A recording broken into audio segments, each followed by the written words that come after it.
fuck is up, guys? This is the Vulgar Critics podcast. I'm Luke. I'm Danny. And I'm George. And today we are here to talk about a wider range of things. Go ahead and tell us what we are talking about today, George. Well, I think we're doing a review of 2015 and the film industry, what has gone down with these films in 2015. We're also doing a preview of 2016, and we're getting into some big Oscar talk because that season is quickly approaching. Big Oscar talk. So to go ahead and start this off, we are going to talk about 2015.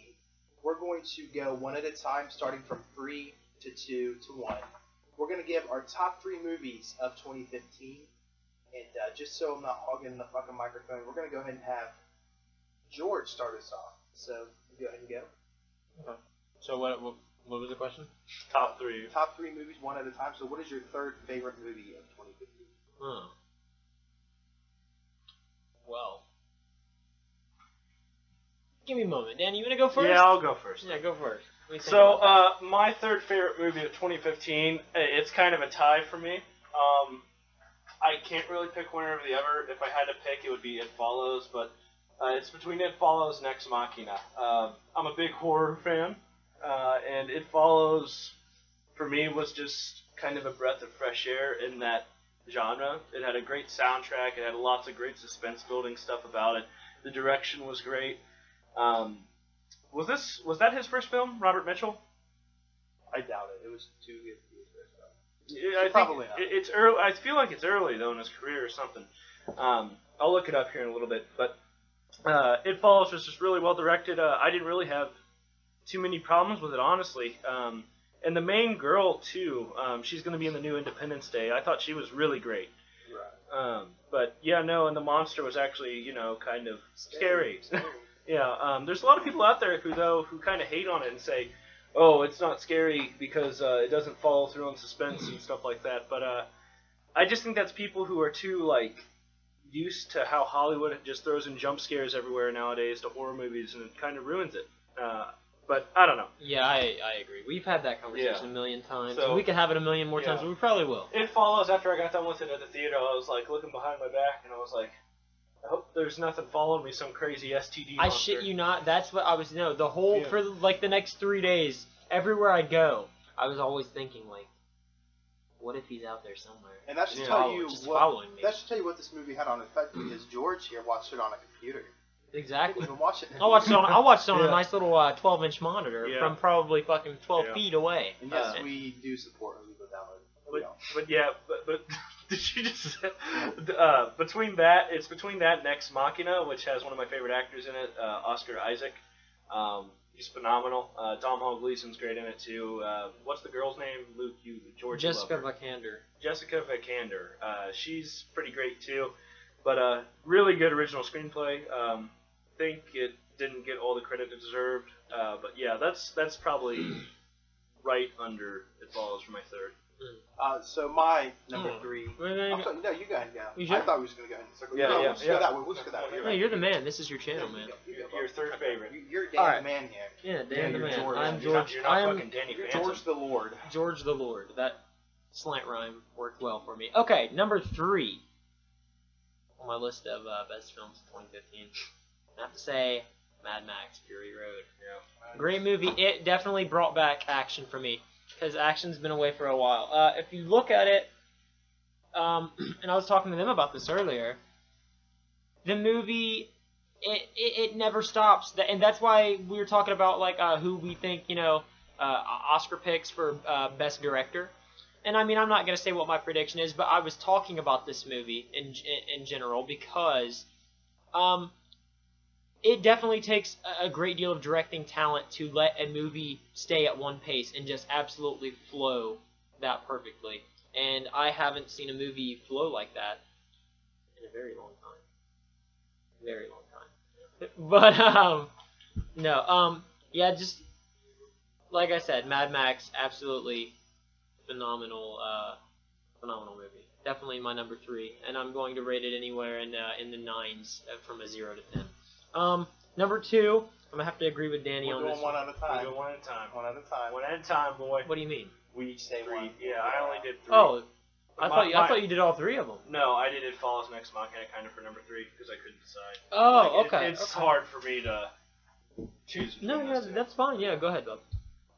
For my number 3, I'm gonna just say the movie, and that's what I have written down. The one that we were all saying, Ex Machina. Yeah. I actually didn't really hear much about this movie, and one of my friends, Stacy, was like, "I just watched this movie at Danbury. Let's go again tonight when it shows because you've got to see it." And I went to this movie literally not knowing a single thing about it. And from, beginning to end, it was absolutely amazing. It really showed me how well of an actor Domhnall Gleeson is. I don't know. Domhnall Gleeson. It's really and how good it's of an actor Oscar Domhnall. Isaac is. And the last 45 minutes really is like a horror movie, like an indie horror movie, because it just leaves you on the edge of your seat. And it's really one of those what the fuck moments. The end of it was like the first Saw at the very end. It just left you on the edge of your seat, like, Jesus Christ, did that really fucking happen?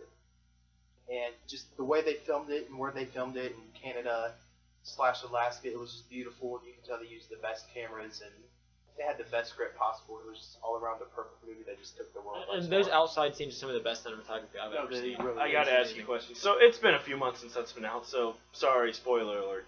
What do you think happens at the end of Domhnall's character? I think he would eventually get out because the power is made to eventually go out. It's not going to stay out forever. Yeah, because I was wondering. Maybe a month or so. I was wondering if he was gonna just pick the bucket there. But yeah. I'll tell you how I feel about that later. Okay. So Luke, is that your third then? Mm-hmm. All right. So we're on to good old number 2, and my second best movie of the year is probably gonna go to The Martian. Part of me wants to say Sicario, but The Martian for me, I cannot think of any other movie this year besides one that came out very recently that I did not sit down from the very start to the very end and just love every single second of it. And The Martian for me was that. It was perfectly directed by Ridley Scott. Matt Damon's character was likable. He was a lot more funny than I expected, too. It made me laugh hysterically a few times, especially about the botanist and all that. All in all, it was just a great movie, and a lot of people compare it to Interstellar because it came out, same year, 2 big space movies with a lot of the same cast. But you can't look at it like that. You've got to look at it as its own separate entity. Interstellar is more about this, philosophical, space thing and what makes us love story. Yeah, about us as humans, where The Martian is about this adventurous epic of a man just trying to survive. I'll say this: I haven't, it's crucifixion worthy, but I haven't seen The Martian. Okay. But from what I've gathered, from what I can tell in trailers and talking to you guys and talking to other people, you really have to look at the lead actor, and it tells you the story of the movie. You look at Matthew McConaughey, what do you see? You see a philosophical, emotional, stern individual. That's what you see with Matthew McConaughey. And I don't mean stern in like an aggressive, asshole way. I just mean stern like a very serious matter. You look at Matt Damon, you see a fucking guy with a Boston. You see a charismatic guy with a Boston accent and a parted down the middle haircut in the '90s. And that's literally the difference. Out of Good Will Hunting. Yeah, and that's the difference in these movies if you really think about it. But no, it's a great flick. Definitely, if you have not checked it out, I will be buying it day one on Blu-ray, especially if they haven't Steelbook or anything like that. It is flat out amazing, and I will get to what Oscar I think that movie deserves later. And the thing about The Martian is, as soon as it was a trailer and a poster was released, people were like, it's a copycat of Interstellar, I don't want to see it, and it's got Matt Damon who's washed up. Well, this revamped Matt Damon's career. Yep. He's going to be in a whole nother level of movies from now on. And this movie was made for Matt Damon. It really wasn't made for Matt Damon, but they casted him perfectly. Yep. This movie's just as good as Interstellar, and I actually... depending on my mood, sometimes I would prefer this over Interstellar, so definitely a great movie. Yep. Okay, I'm going to get to my number 2. I don't know how many more times we're going to talk about this fucking movie. My number 2 is Ex Machina. Go watch this movie if you haven't. Yeah, if you haven't Even seen if it, I you gotta, spoiled it for you. You got to watch it. Spoiler alert. No, Yeah. but if you look at Ex Machina, it's told so well. And the casting was absolutely flawless. The way I look at it, I look at Domhnall Gleeson in this movie. I look at him as a way less awkward, like he's the exact kind of actor that who I'm about to say is, but he's a way less awkward version. And he. How the fuck did you know? Yeah, How did you know? But that's Yeah. right. Yeah, Jesse Eisenberg. He's basically Jesse Eisenberg, but 10 times better. Right. And that's that's true. Although props to Eisenberg and the Social Network. The red Yeah, capes but- are coming. The red capes But are I coming. mean, could you imagine? Even though I don't think it would look right, but could you imagine like Domhnall Gleeson as Mark Zuckerberg? That would be some shit, He wouldn't it? wouldn't look right, but yeah. Yeah, but I mean, and this is a whole other story. But his acting, oh my god, when the new Star Wars. If you haven't seen that, we'll get to that. no, we'll definitely get to we'll that. But get to that. his acting is absolutely flawless. So yeah, but Oscar Isaac as well is amazing, and basically the way he is, once again, spoiler alert, just how he just knows. It's almost like he's a wizard and he has it all in his head and he knows Isaac, and he knows exactly what's happening at all times and he just lets Domhnall Gleeson think he's the smart one. You know what I mean? And I really love that about his character. The thing I love about Isaac is that throughout that whole fucking movie in Machina, and he like I haven't really seen him do it in any other movie I've seen him in, but in Machina he'll like stare at Domhnall Gleeson's character, and you can't tell what he's thinking. You're trying to think, but it's almost like he's mad at him in real life. Yeah. There's certain points where I thought he was gonna actually punch him in the face, and that's how he played the character. And it's literally like we've all met those people, and I consider myself one of these people. I don't see myself as a genius, obviously, Oscar Isaac's character in that movie. But I see myself as kind of a pessimist that tries to be positive. And that's why I relate with his character so much, because he is an absolute pessimist. It's almost like he's too smart for his colleagues, he's too good for his peers, and he just knows they basically can't measure up to him. No one around him can measure up to him. And it really shines through in his acting in that movie.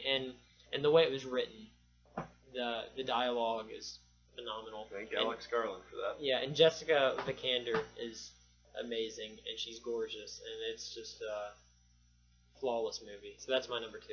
You mean Alicia? Alicia, yeah. What did I say, Jessica? Yeah. I don't know why I The said that. Vikander girl. Alicia, yeah. So for my number 1, we already talked about it. It's The Martian. And let me just tell you how good this movie is without rambling on again. This is your number 1? Yeah. What was your number 2? What was your number 2? Oh, I'm sorry. This is number 2. Yeah. I do apologize. I went ahead and spoiled The Yeah, Martian you just there. learned it. Number 2, y'all haven't seen this movie. It's Black Mass. Yep, That I have movie, not. I went into this movie and was like, this is going to be a 7.5. And I don't like to judge movies before I go in, but I was late seeing it. I saw it at a second-run cheap theater for $1.50. And I went in there, and as soon as it ended, I was like, well, now I got to go home and Google everything about Whitey Bulger and Johnny Depp and basically binge learn about it. And it was an absolutely beautiful movie because this whole time they have you thinking that Whitey Bulger is the main character. But spoilers, it's actually Joel Edgerton's character, the FBI agent. But it's really cool to see how informative this movie was and how he was an informant for the FBI. Because I did not know that myself, so it was kind of caught me by surprise. We're coming to get you, This is the Bulger. best acting we've ever seen by Johnny Depp. And, That's saying a lot. this man That is saying a lot. amazes me over and over again, and I can't wait to see what he's cooking up next. But you can tell he really did love this role and have a care for people in Boston when he made this movie. And it's just a spectacular. It's just a spectacular. Spectacular. I can't fucking talk right now. It's a spectacular film, beautiful cinematography, and it's 2015. It's the year of Joel Edgerton. I mean, I only got good things to say about this man this year, so definitely go check out Black Mass. All right. So spectacular. Spectacular. My number 1 movie is just because of childhood and because it really brought the franchise back. And Good choice. Yeah, it's not that it's the best movie of the year. It's just my favorite. It probably is. the best Star movie. Wars Episode 7. If you have not seen this movie, go see this movie. Domhnall Gleeson's in it. Oscar Isaac is in it. what are they? Daisy Ridley, John Boyega, Harrison Ford, Mark Hamill. It's just Very Fisher. yeah, all the old ones and the new people. The only reason, not to interrupt Danny, the only reason why I didn't put that is it just came out. Obviously, that's everybody's number one. I just didn't want to be too cliche and say something. I don't think you're being cliche because if you really think about it from a film perspective, a lot of people aren't going to appreciate it as much as they should. Just like Danny said, oh, because of my childhood, no. I'll tell you right now, spoiler alert, it's my number one as well because it was the best movie of this year. I do have to continue to say, I was hyped as fuck for this movie, and it paid off. But there are people out there on the internet who are dishing that. I've just come to the conclusion that Star Wars fans are like impossible to be happy. They complained for 10 years about the prequels and about how shitty they were, except for Episode 3, which was pretty good in my opinion, except for a few parts. And then finally, they keep saying they needed to be like the old ones. Finally, they released one that's really similar to New Hope, and they bitch about how similar it is to New Hope. Like, get a fucking life, dude. It's Star Wars, lasers, pew-pew, bromance. The pathetic thing, that's the big thing right now, comparing it to A New Hope. But if you really look at it, it's not like A New Hope. It has the same, same plot arc. Yeah, I agree. But everything is different. It's like they took that and they laid it out as the foundation, and they revamped everything over top of the foundation. It's like they built a new house on the same land. That's all it is. Yeah. And it definitely stands alone in my opinion. Literally every character in this movie you'll love, even the villain. Every single character in this movie is well thought out, they're complex, and they're great. Danny, every single one. If you don't mind real quick, let's get on how people talk mad shit about the villain. Oh, yeah. We were talking about that a little earlier. And I was literally just about to go that. Yeah. Kylo Ren's the villain. That's all I'm going to tell you. We're not spoiling that here because it's still relatively new. People like to bitch talk him on the internet and say he's not a good villain, and I'm just going to say this right now. If you don't like Kylo Ren as a villain, you don't understand Kylo Ren as a villain. Exactly. Okay? He's not Darth Vader, he's Kylo Ren. So, that's all I'm going to say about that topic. Just, the movie is great, it's shot well, and I love the dialogue. For the first time in a Star Wars film, we actually have good dialogue. And on top of that, it feels like a movie. I don't know about you guys, but whenever I watch a Star Wars movie, it's not really a movie to me, it's just Star Wars. This one feels like a movie. Yeah, this one... I said that. It feels like a movie. So, my number one Star Wars of 2015, hands down. I am so pumped for Rogue One, 8, the Han Solo movie they do, 9, and then either the Obi-Wan or Boba, whatever they decide. That Boba Fett movie. So that takes care of your number one, right? Or did you add something? Well, I want to add a little bit. Add whatever. That's my rant on it. My number one is definitely The Force Awakens. Now, this is basically the part where George just pulls out Boyega's cock and sucks on it. Oh, yeah, by the way, Boyega. I told myself before we started this that I wasn't going to suck John Boyega's cock. Oh, dude, I'd be all over that, just slobbering. Look, I said I wasn't going to do it, and I'm not. First, let me just get to John Boyega and how I'm going to suck his cock, okay? He was absolutely phenomenal. If you really look at it, I haven't seen an actor portray a character as perfect as he did probably all year. Now, obviously, he's not going to sit here and get Oscar nominations for that.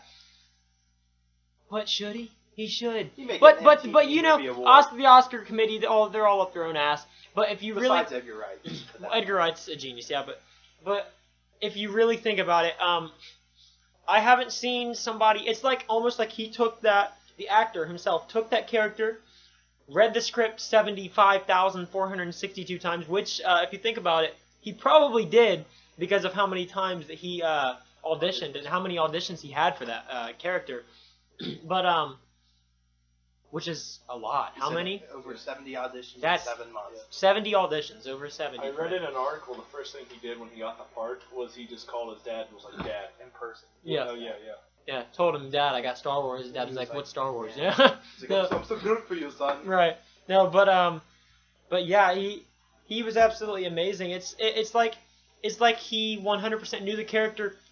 Not very many actors do this. They say they do this. They say they sit down, interpret the character. They say that they take their emotions and let it consume them, but they don't actually do that. If they did, then everybody would be nominated. But John Boyega did that. He did that 100%, and I haven't seen an actor do that as well as him in a long time. Daisy Ridley, I think she gets more credit than John Boyega. I don't think she deserves more credit than him, but she is absolutely amazing in that movie as well, and she's astonishingly gorgeous. Especially for her first feature. Yeah, it's her first feature film, and she knocked it out of the park. well, I'll get to him in a second. Adam Driver, Ooh. like we were talking a minute ago. Hey. We were talking about how he was doing I shit. just turned into a Star Wars review. Yeah, well, hey, it'll be over. It'll be over Yeah, soon. we'll be done within 3 minutes. Just take it. Just take it. Just It's take that- the it's- force. Just let it in. It Just really let the is. force It in. really is that good. The Force Awakens. No, in your but body. yeah, let it in your body. No, but yeah, Adam Driver, like we were talking about a little earlier, he improvises a few things in this movie, and you watch it, and you're just like, It's that perfect. has to be improvisation, Yeah. but it's absolutely perfect. Yeah, it's amazing. And all the old people, I mean, obviously, you know, we don't get to see as much, you know, Mark Hamill as we want to. I don't even think we see as much Carrie Fisher as we want to. I think, She's nuts. yeah, I think Harrison Ford does great. Luke said he was a little tired. You could tell, Fatigued. but I think He's like that's how he wanted. They wanted his character to be. He's just tired of it. You know what I mean? I think that's how they wanted his character, and he did that well. But yeah, J.J. Abrams, excellent director. Thank you, JJ. Yeah, everybody that had a part in that movie really knocked it out of the park. They really brought the wood and called their shot and smacked it out the park like Babe Ruth. It was phenomenal. So, Yep. All right. To end this, my number one's The Martian. Really, is it? I won't go into it, but just say how good this movie was. I went and saw it at 10 in the morning. First day it came out. $5, 10 in the morning. I was unemployed at the time. Love movies. So you can put two and two together. And I was literally up for like 25 minutes when I sat down and this movie started.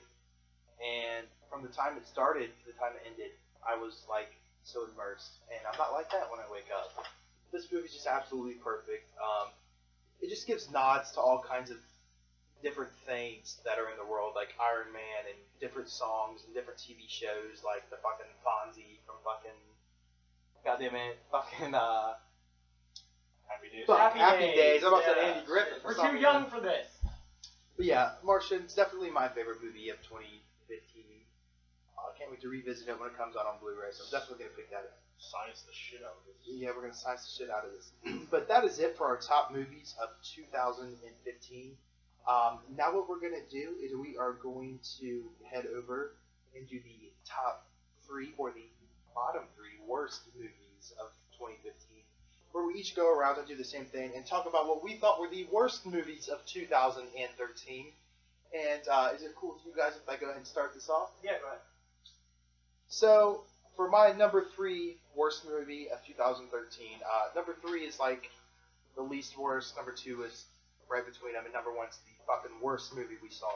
But number 3 worst movie of 2015 is Terminator Genesis, and I actually thought this movie was going to be good. They fucking fooled me. They played me. I'm glad I saw this for free. I own it. It was only $5 on Black Friday, so I had to pick it up. It's Terminator. But, some of the trailers were good. right, it tricked you because it was Arnold in there, and fucking Emilia Clarke from Game of Thrones, and Jai Courtney, who's doing an amazing job right now playing an asshole and everything.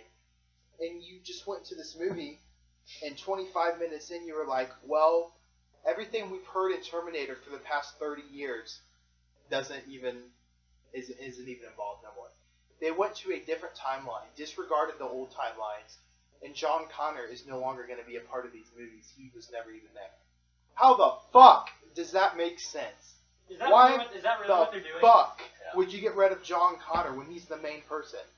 And make I fucking think they Sarah realized. Connor the main person. I think what they did is they realized that over time, any of the movies past Part 2 with John Connor's story make absolutely no sense. So they wanted a refreshing, like, new thing about it. You know. But yeah, I mean, I agree with you. But Terminator Genesis, it was really a letdown for me because I wanted it to be so good, and it failed miserably here at our box office. But in China, it fucking made like 10 times the money they spent on it back. So there's gonna be another one. It's just not gonna be marketed here. It'll probably be, you know, not distributed as much or straight to fucking DVD or video on demand. Definitely, it'll be a big hit in China. But it's time for Arnold Schwarzenegger to hang up the fucking Terminator gloves. Terminator 12. You know, it's over with in my opinion. Fuck it. Beijing. Danny, So when I was asked to make this list originally, I had Terminator as my 3rd worst, and I'm not gonna lie. have you seen it? Yes, I watched it recently. I agreed, but after thinking about it and finally finalizing lists, I have to go with a movie that Luke actually really liked. It's called The Visit by M. Night Shyamalan. What? Are you fucking Shyamalan? I fucking hate that movie. It was terrible. That end scene with the fucking... Hey, shut up! Don't say nothing. I haven't seen it. It's fucking terrible. The twist... It's good. It's a good movie. To me, your turn's over. It's a solid 8. No. To me, like, the twist wasn't even that good of a twist. It was better than, like, Airbender or any of those shitty, like, movies he's done, or Lady in the Water or any of that crap. But it was just a disappointment, man. I was expecting Shyamalan to be back and be like, yeah, I'm M. Night Shyamalan and I can actually direct. But it was like, it's a shitty movie with uninteresting kids and about old people who are from... Yeah. So, just... I hate The Visit. Luke, you guys can't see it, but Luke's, like, judging me so hard right now. Yeah, he is. Yeah. Amazing movie. No, get out. Guys, don't waste your time on The Visit. It's bleh. George, what's your third worst movie of 2015? My number 3, I can't say that this movie, like, if you really look at it for what you're saying right now, it is the 3 worst movies we have seen in 2015. I can't say this is my 3rd worst movie that I've seen in 2015. But I can say it was my number 1 letdown and probably in my top 5. Don't do letdown because we do have a number 1 letdown. That is going to be one of the next things we do. Well, kind of just threw me off there. I think we're all going to say the same movie. Well, let's pass it off to one of you guys, and I'll just say 2 in a row in a moment because I need to do a little research. No, you're good. You're good. My number 2 movie, that was the number 2 worst movie for me in 2015, was Fantastic Four. And you may go, Luke, why the fuck isn't that your number 1? Yeah. And let me tell you why that isn't my number 1. Why? 3 simple reasons. Miles Teller will be an Oscar winner in the next 3 years. Michael B. Jordan, who will be an Oscar winner in the next 3 years. And the first hour of that movie was absolutely fucking gorgeous. I don't care what you say or who you are. The first hour of that movie was perfect. And until the time they got in that machine to go to that fucking planet that fucked them up, it was a decently good movie. For all the reshoots and the fucking aftermath, it was a good movie. And after the first hour, it was just like, is it too late for me to walk out and get my fucking $5 I spent on this piece of shit? But the first hour, it wasn't enough to make me go out and buy it. I will one day when I see like $4 or $5 or even free. But it's definitely my second worst movie of 2015, and I got a feeling it's probably Danny's worst. But yeah, for me it's number 2. Danny, what is your second worst movie of 2015? My second worst movie of 2015 was more of a disappointment, but it's not my biggest disappointment of the year. It was Scout's Guide, just because I was expecting a lot more from that. Right. When I saw that trailer, I was like, okay, this is going to be the new Zombieland. That's exactly what I thought. And it looked cool, but that movie, it was terrible, man. Like, it wasn't interesting. I mean, the funny parts felt forced. There was only a few parts that were funny to me. There's one scene in particular that I feel like a 12-year-old wrote. It still made me laugh, don't get me wrong, because I'm an immature kid. But it's just one particular scene where a zombie's in a window and someone's about to fall out of a window and has to hold on to something. Yeah. So, like, I don't know. It just felt a little ridiculous that none of the kids... Was that Ty Sheridan in that? Yeah. Yeah, Ty Sheridan was in that. And he's going to be a good actor. Yeah, and that really upset me because I love Ty Sheridan, especially in the movie Mud. And even the Nicolas Cage movie he was great in. I'm pretty sure he was in that, Joe.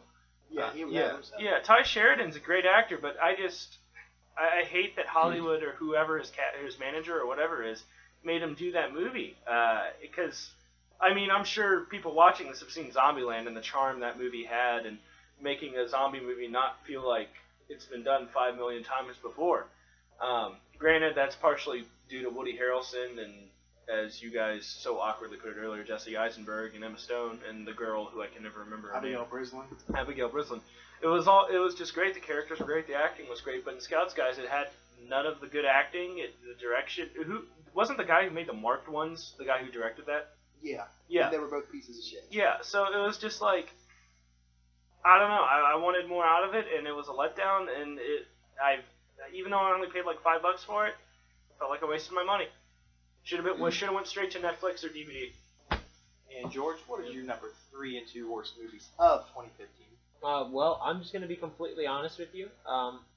we've had this conversation before. I don't watch movies that are bad. I refuse to watch movies that are bad. So I really can't think of any. So you just want to wait and do the worst one you've seen? Yeah, I'll probably do that. I'll probably wait till you guys get into that, and I'll just say my worst of the year, because I've probably only seen 2 bad movies all year, because I'm very picky with what I watch. You know, I refuse to, if a movie looks bad, I'm not watching it. Right. And I think you guys can both attest to that, because we've had movies and I've been like, no. In a way, you're better off. Oh yeah, in more ways than one. My number one worst movie of 2015, and I rented this out of Redbox.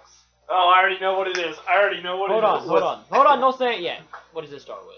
First letter. I'm just gonna say it was Adam Sandler's The Cobbler.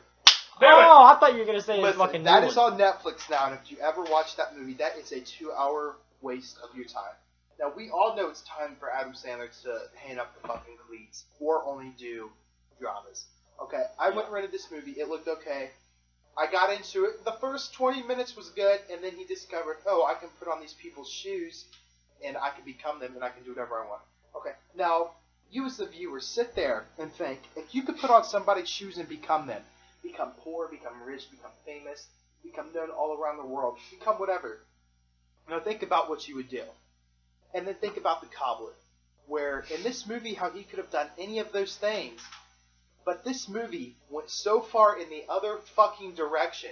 It went from a comedy, feel-good movie about, you know, how he could get any woman or have all this money or drive sports cars.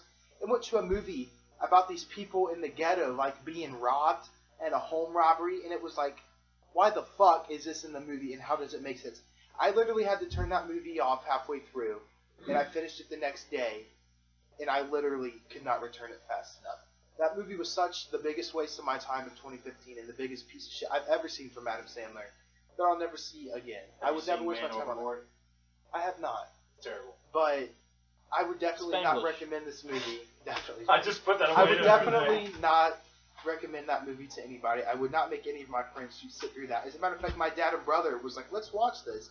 I was like, look, you're going to tell me afterwards that if you watch this that I was right. This is the shittiest movie you've ever seen. And they were like, look, we should never have rented that and we should never have watched that because it was a waste of money. So definitely The Cobbler, without a doubt. Danny, what is your worst movie of 2015? Before I go on, you predicted it earlier. Before I go on, have you seen that new piece of shit Netflix movie he put out? I watched it, Ridiculous 6. We're not going to talk about that. Worse than The Cobbler? I told him this at the mall the other day, the Ridiculous 6. The best part about the Ridiculous 6 is Taylor Lautner. And you know how fucking bad that sounds. The best actor and the best part about the movie is Taylor fucking Lautner playing a mentally challenged young man. You know he has like 2 or 3 more Netflix movies, right? Right. Yeah. Adam Sandler contracted for 4. He's got to do 3 more. Why can't he? You know what? That's another time. We just don't another care. discussion. Yeah, that's a whole nother podcast devoted to Adam Sandler. Danny. Yep. Number 1, Fantastic Four. I utterly hated this movie. I didn't even. Luke likes the first hour. I didn't even like the first hour. Miles Teller. I mean, he tried. Same with Michael B. Jordan. He tried. And not to interrupt you, I do want to say, I guess Miles Teller and the director Josh Trank. I guess Miles Teller tried to fist fight him on set. He literally said something to him about his acting, and Miles Teller said something like, I'm a better actor than you are directing, and they tried to have a fist fight. And I guess somehow Michael B. Jordan got between them. Yeah, that's right. They got knocked out on the set of Creed. But continue. I'm sorry to interrupt you.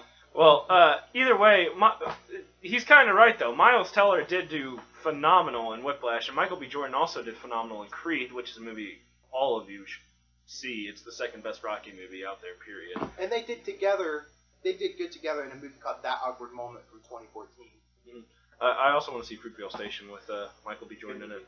But it's at 5X for like $6. I want to buy it. But anyway, back to Fantastic Four, Fan 4 Stick, or whatever the hell it's called, the shitty movie that never should have been made. Fox is finally giving up the rights to it. I don't know if they've officially done that, but they're not making another one. So finally, Marvel eventually will get a chance. It might be 5 years down the road, though. Hopefully it finally gets the justice it deserves, because every single Fantastic Four movie has literally been terrible. I can't think of a good one, can you? And I think that's part of the fans going into it saying this is going to be shitty, because if you think about it, the X-Men movies are pretty fucking good. They're actually amazing. And another part of the problem lies with Fox. Yep. I guess from what everybody said, the original script the director had was amazing. It was perfect. It was beautiful, and everybody would have loved it just as much as they loved the Avengers. But then halfway done shooting it, Marvel was like, no, you got to do it our way or we're going to let you go, so you had to change it. Here's my worry. Fantastic Four, we all know it's shit. I could spend forever talking about how Doctor Doom and that whole problem. I could talk about the characters. I could talk about the direction. I could talk about how I still think the shots look terrible. But we could talk about that all day. But here's my worry. Everyone's hyped for Deadpool, right? You're hyped for Deadpool. Right. Fox still has the control over that, even though Ryan Reynolds claims that he helped oversee this because he cares about this character. It's still Fox. I'm worried Fox, because when they released trailers for Fantastic Four, it looked like a great movie. It looked like it was going to be good. They released a trailer for Deadpool, same way. It looks like it's going to be a great movie, true to Deadpool. But I'm worried they're going to fuck it up. And if Fox fucks up one more comic book movie, I'm just never going to give them another chance with comic book movie, period. So Fantastic Four is my worst movie of the year. It really is that bad. The only other one that would compete with it right now is if I would have seen it, probably Pay the Ghost by Nicolas Cage. So because Nicolas Cage makes shitty movies. Anyway, But George. But I will defend Nicolas Cage. He has a reason to make shitty movies, and I do feel sorry for him. And Tax that's why man. he does it. Yeah, you gotta pay It's the his tax fucking, man. no, his accountant took every single dollar, took $150 million, sold all of Nicolas Cage's property, and left overnight. Left him with nothing. He had to sell everything. And he only had like $1 million, so that's why he has to do all these shitty movies. And you gotta feel bad for the guy. You can't blame him, but he's just stereotyped in these shitty movies because that's all he It's can get such a his shame money because that is Francis Ford Coppola's nephew. It's such a shame. He's done good movies too though, like Leaving Las Vegas and on. Gone in 60 Seconds. yeah, that one was good. He's done a few good ones. National Treasure. The first one, Raising Arizona. State, Arizona. Yeah. Pretty good. Yeah, but anyway, and the So Bad It's Good Wicker Man. Yeah. But With me, because I know you're about to switch over to me here. Let's little segue. I'm just gonna be honest. I don't watch shitty movies. you don't have one. I don't have one. Should have took some pre-notes. I have pre-notes. There's nothing to pre-note. I haven't watched any shitty movies. Honestly, like I just went through a list of probably 30, 40 movies from this year, and I've seen I think like 10 to 12 of them, you know.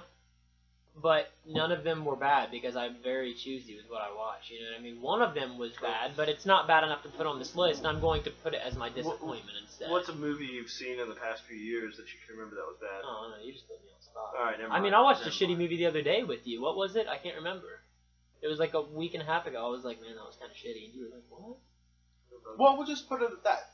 George was the odd man out. He didn't watch any shitty movies. I just makes him a don't. better I just. person. I can't be. Makes you a better, Yeah. at least you don't waste your time. I can't be bothered to waste my Right. time and watch bad. I would movies, rather not you know? watch a bad movie, but sometimes you get fooled. You really get fooled by Right. these movie trailers. Well, and see, that's the difference between you guys and me. We go see a lot of movies. You guys watch a lot of movies. I watch. problem. I love movies. See, I have a passion for film. I love it, but it's such a passion to where I don't want to waste my time. I refuse to waste my time with something that Right. doesn't look artistic or interesting in any way, and there's no point in watching it. right. So I don't have anything on this list. I gotta ask you, are you gonna go see The Room when it gets remade? No, why would I? I never saw the first one, but I heard it's shitty. The Room. You've never seen the first one? Are we talking about the shitty? The Yeah, remake? yeah, the Yeah. remake. Well, I mean, I don't think they're remaking. I think they're making a parody about. I thought they were full-on No, remaking it. I they're thought it was making a Seth movie. Rogen Yeah, was Yeah, playing the guy who Franco. made it. Yeah. no, James Franco's playing him. Tommy Wiseau. I did But not do it, Mark. They're both. I did not hit though. They're playing characters. Like it's basically a movie about them making the movie, which I think is I think that's great because it's so shitty. It's great. The Room is. Yeah, that's just terrible. Yeah, let's not talk about that. That's another. Well, topic. you know what? Since I didn't talk about anything, let's talk about The Room first. No, I I'm want to joking. sit. I The want to Room make is him sit it's down and terrible. watch it. Yeah, and, no, and you- talk about it. Honestly, when I watched it, my cousin showed me it, and he was like, "No, you'll never see a movie this bad." And I was like, "What are you talking about?" And I watched it, and the whole time I'm like, "He can't be serious. I've only this seen can't- one worse. This can't be serious." I mean, because I remember the first time they have that sex scene, and I'm like, "This is the cheesiest how sex scene." forced that Yeah, feels. It I was feels like, like rape. This is the cheesiest sex scene I've ever seen in my life. And then 10 minutes later, they showed the exact same sex scene. Yeah. And then they did it again. Yep. And again. So that's And I why was like, need to what see the it 'cause I'm fuck? spoiled. No, a sex No. scene, Luke. Jesus, the movie You're ridiculous. gonna need half a bottle of vodka for it. Watch it for shits and gigs. It's great. The only movie worse than it is Zombie Ass 2: Toilet of the Dead, but that's for another podcast. But My yeah, ex. that was it for the top 3 worst of 2015. Now, what we're going to do, and I'll start this one off as well, is we're going to name a movie that we thought would be okay. And then we were like, yeah, I'll give that movie a shot. And after it ended, we were like, God damn, that movie was fucking amazing. And a movie that we would rewatch, a movie that we probably have rewatched, or a movie that we would show a friend. We're all gonna say the same thing. I doubt it, because mine's a little odd. For me, I watched this movie when it came out on Blu-ray. It came out on Blu-ray Really? a week later. It was $10, and I was like, I'm going to go get that because it was just $25, and it's not going to be that cheap again. So I went and picked it up, and then after I watched it again the next day. And then a week later, I told George here, I was like, you got to fucking watch this movie, and like 2 months later, I had him watch it, and he loved it. And this movie is based off the graphic novel, and this is Kingsman: The Secret Service. This movie had Colin Firth, Samuel L. Jackson, both Oscar-nominated, Oscar-winning actors. It had that one British kid, is Kenny a blank. I can't think of his name either. You guys know who we're talking about. He's about to a be in good everything. actor. Yeah. He's gonna be big. But Kingsman, that movie's fucking amazing. I just always loved British type movies that were made for American audiences. And even for British audiences, this movie was kind of like making fun of James Bond, but in a serious way. And it was better. It's been better than the last 3 James Bonds better than the last 3 James Bond movies that has been made. Skyfall? Yeah, this movie is absolutely perfect. Skyfall is shitty. Shut the fuck up. Go ahead. But yeah, Kingsman, it's almost a damn near perfect movie. Great soundtrack, great music to it, great action scenes. The first person point of view they used was absolutely perfect. Just the villain, Samuel L. Jackson is a villain. We haven't seen that in a long time. He was perfect. I only have good things to say about this movie. It was original. For it being like one of those little parody goofy spy movies, it was original. Right, it really took me by surprise, and I'm glad that they kind of made room to fast track the second one, because it's definitely on my to watch list when it comes out in 2017. But yeah, the movie for me that I thought would be okay but ended up being amazing was definitely Kingsman: The Secret Service. Go check it out if you haven't seen it. Really good movie. My biggest disappointment was one of Luke's most hated movies. It was Terminator Genesis. I was expecting that movie. Whoa. We're not doing biggest disappointment. We're doing biggest, yeah, the opposite of it. What we thought wasn't going to be good. Well, you know the secret now, folks. Do you want to, you just think about yours and I'll No, I already know mine. Oh, go ahead. Yeah. Then the one that I thought was going to be okay, just because the only thing I saw about it was the trailer. And when I went to watch it, after hearing a review on it, was The Gift. Written and directed by Joel Edgerton. That man needs to direct and write more, period. I know he's an actor by trade, but The Gift was marketed as this generic thriller. I don't even know if it was marketed really as a thriller. It was just this generic movie. But what we got was a really well-written screenplay with really well-written dialogue, really well-written characters, really well-directed pacing, and some really good shots, and a remarkably good performance by Jason Bateman. It was his best performance, and it was one of his first most serious appointments. Yeah. Jason Bateman really impressed me in it, but so did Joel Edgerton, and whoever the girl was, Rebecca Hall. I loved her character. I don't know why. I didn't think I would, but I loved her character. And the ending to it is perfect. Oh, it really is. It really is. It could not be better. If they ever try to do an alternate ending, or if anyone complains like, oh, there's not enough closure, shut the fuck up. Just stop. Sorry. No, I interrupted you. No, you're cool. I just think if Joel Edgerton stays on the course he's on, he could be one of the next big things. And the funny thing about that is he's already in his 40s. Late 30s, early 40s. See, I think you're a little wrong on that. I think he has the ability to be, but I think he will always be underappreciated. Oh. I think Joel Edgerton, his career will be about underappreciation. It is, like I said before, this is the year of Joel Edgerton. He was also in Black Mass, and he did fucking phenomenal. Exactly, but how many people do you really hear talking about that? Before this year, No, I mean, it's sad, because he's a great actor. Before this year, when was Joel Edgerton ever really mentioned? The Gift got him really noticed, let's be honest here. Yeah. Well, I mean, that was his big thing. Yeah, Warrior is fucking perfect. Yeah. And let's not forget, Joel Edgerton actually played Ben in Revenge of the Sith. He played Luke's uncle. Yeah, that is true. And in Attack of the Clones. It is A true. lot of people don't know that. But it's just such a small role. I Yeah. can't even consider that a breakout type of thing. No, it Yeah, wasn't. No, obviously. he was just there. Yeah, but the gift, definitely. I wanted to buy it day one, but I didn't want to shell out $25 for it. I'm looking around. If it goes somewhere a little cheaper, I'll probably pick it up. But I don't know how I feel about rewatching it because I haven't done it yet. Once those kind of movies, once you kind of know things, Right. it's a little less watchable. Now, I did buy it, and I have rewatched it twice, which is a little much. Yeah. But that's how much I like that movie. Every time I watch it, yeah, you still know the ending, but it's still creepy as fuck, and you always ask yourself, what would I do in that situation? You know, what would I do? Yeah, we all know a couple of those. We know all a few do of know a those couple people. of. I mean, we know one right now. Where all three of us are thinking his name right now in our head. Nobody say his name, but we know. We know. No, but But yeah, mine, the one that surprised me in a good way is definitely The Gift. okay. For me personally, I wish that I could say the same movie Luke said, Kingsman: Secret Service, and I'll say why I didn't choose that movie. This is for the movie that went under the radar that took us by surprise. Right. I wasn't surprised at all because I trust my brother and him telling me and him We're not telling really me brothers, but we are. and him telling me that this movie was what it was. Wait, pause. Did you like Skyfall? Yeah. Did you tell him Skyfall was great?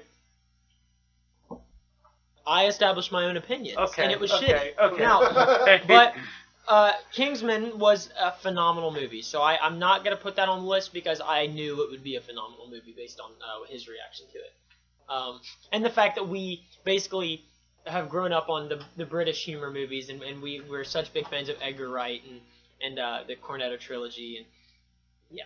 So my movie that took me by surprise. You guys might be a little surprised by this, but if you really think about it, I don't think it will surprise you. I was more surprised by how many times you said surprise. Surprise. No, Surprise. but if you really think about this, I don't think it will surprise you that this is my most surprising good movie of 2015.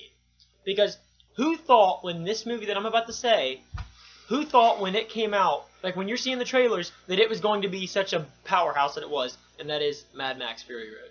Who thought that? Who thought that was going to be a top 3 movie of the year?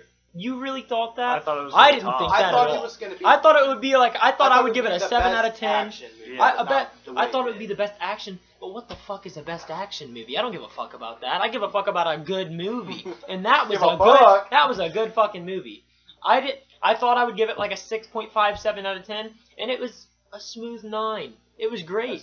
A smooth. No, okay, Not not rough. smooth. Yeah. It was a rough, rugged, fucking angry ass weird creature playing a guitar. Hardy spray paint on the teeth. Yeah. Tom Hardy grunting. Well, see, they brought such a new visual view of what Mad Max is. It really took the old Mad Max, and it fucking it ran it through a junkyard, let a dog bite it on the ass, and then threw a fucking mumbling Tom Hardy on it, and it was then phenomenal. did practical effects, Yeah. which Star Wars copied from. Not really. Well, they're gonna do it. No, They were don't gonna do it anyway. But Don't even start that argument. Mad Max. I mean, do you guys see where I'm coming from? Oh, It was yeah. definitely my biggest surprise of the year. I thought I would give it a 7. I thought it would be a middle of the road movie, a great action movie, middle of the road altogether. It was a great film in general. So that's got to be mine. Right? If you disagree, eat a dick. No, I think. Eat a dick. Danny did. Now- Well, I want to see why Danny disagrees so much. Why do you disagree with me? I feel like everyone knew that was going to be a big blockbuster, but it A doesn't big matter. blockbuster is Yeah. different than a good movie. But, You know, and it- that's- it- I knew it would be a doesn't matter. blockbuster. Regardless, it is a great movie. But Oh yeah, but it took me by surprise. Now we're gonna do the biggest letdown. This is a movie we're gonna go into being goddamn. We're gonna watch this rest of our lives, and it was shit. And we're all gonna say the same movie. I'm just gonna say it: 007 Spectre. Yep. I walked into that movie, fucking popcorn in one hand, a fucking big drink in the other. This is gonna be a good movie. It's got fucking Daniel Craig on what could be his last movie, which I don't think it will be because he's gonna have to fucking redeem himself. And it had fucking goddamn it. Christoph Waltz, and you're like the perfect Bond villain. And you go to this movie, And basically, after the opening scene and the old Sam Smith writings on the wall, you're like, what the fuck is this movie? It's just like, It was just thrown together. There's basically, not enough of Waltz. to compare it, they wasted Christopher Waltz's time and fucking money, when he could have been doing other shit. Wasted his talent. They wasted Daniel Craig's talent. He just looks fatigued and tired. He looks like Han Solo or Harrison Ford in Star Wars Force Awakens. And let's just say he ends up with one eye. Yeah. Christoph Waltz's character. And I'm done with Bond villains with one eye. You know who they're trying to reboot there. Right, and to keep going on, I mean, it was just a big waste of a Bond movie that they overhyped and overmarketed. And the James Bond franchise is one of the only good things Tony has going for him right now, so I don't know why they would do that. It really disappointed its fans. But that's my biggest letdown is by far Spectre. Yeah, I have to agree. I was going to say Terminator Genesis, but then after Luke said Spectre, I had completely forgotten about Spectre because that's just how forgettable it is. Other than Christoph Waltz's performance when he's on screen, he's on fire. He's great. He carries the whole movie. Yeah, well, he's great, but he's only there for 40 minutes? No, I'll say he carries the whole ending of the movie. The Because that's best all he's scene in. of that movie, hands down, is the torture scene when he tortures 007. Yep. But I do have to say Spectre, and as James Bond is pretty much my favorite action movie franchise. I think Luke's is Mission Impossible. But with Bond, I was really hyped for it because I was like, oh man, Daniel Craig's going to bring it. They've got Christoph Waltz. Oh man, this is going to be great. Sam Smith did the theme song, and I actually like the Sam Smith theme song. Cinematography looked great. I was like, oh, this is going to be great. This is going to be great. And while it's one of the best looking Bond movies I've ever seen, it just falls short in almost every other way. Luke's talks about this one scene with a car chase a lot, Right. and how it drags on. And Really does. yeah, it really does. And I mean, it was a good day after that movie ended because I could finally go back and just realize and tell my friends that Tom Cruise is rising up out of the 007 ashes. Mission Impossible is the #1 action franchise in the world right now. They will continue to be the #1 action franchise. 007 is now second to Mission Impossible. Ethan Hunt would definitely kill 007. No. It not made kill. more money. Rogue Nation made For more now, money than 007.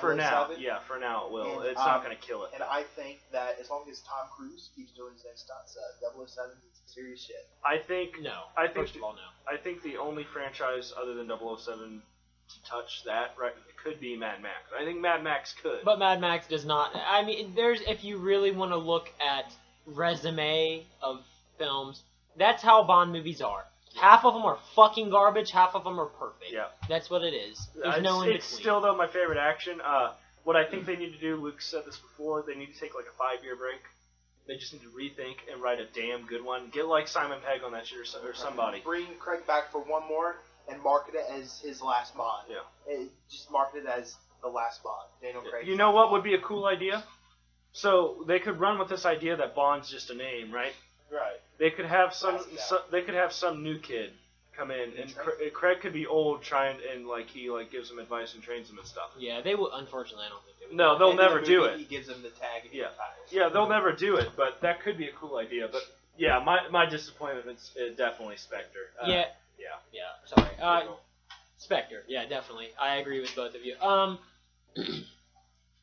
And I was very hyped about this movie. I actually didn't watch. I hadn't seen any of the Daniel Craig Bond movies in the week leading up to this. So basically, I borrowed them and watched them because I've seen probably 75% of Bond movies in general. You fucking binged Craig? Yeah, I had to do some Daniel Craig binging because, like I said, I was always a big Bond fan. My cousin that I grew up with that got me into a lot of film and stuff.